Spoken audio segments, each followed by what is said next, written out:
He is bigger than Biggie, Tupac, and Jay-Z combined in Jamaica and known all over the world. Well, now recording artist VYBZ KARTEL is in the fight for his life and for his freedom. All right, Lisa Evers here now with the exclusive interview with his lawyer in Kingston, Jamaica. Lisa. Well, Stephen Laurie, he is known as the king of the dance hall, a music superstar with millions of fans worldwide. But for nearly a decade, VYBZ KARTEL has been behind bars on a murder conviction, a crime he insists he did not commit. Now, in an exclusive interview, his attorney Buchanan tells me there's new evidence of foul play and fake phone messages that could throw out his conviction and set KARTEL free. So he's taking the case to London in a high-stakes appeal.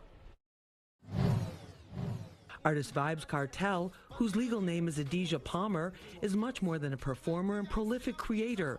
He's an influential cultural icon, the epitome of the self-made man from the streets who succeeded despite the odds.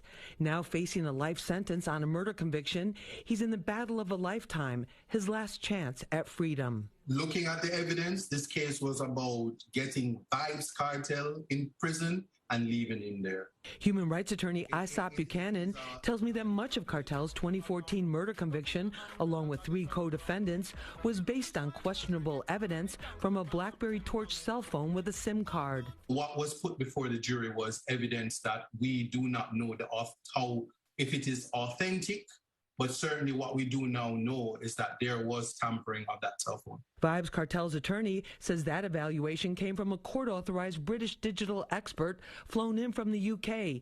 He believes that, along with what he says are violations of KARTEL's constitutional rights, earned him the chance to appeal the conviction to the UK's Privy Council, similar in power to the United States Supreme Court. Our hope is that the Privy Council, in reviewing the evidence, including the fresh evidence that will be put before them, would come to the conclusion that everyone has looked at the case or is certainly have access to the material, would find that the conviction is unsafe and cannot stand.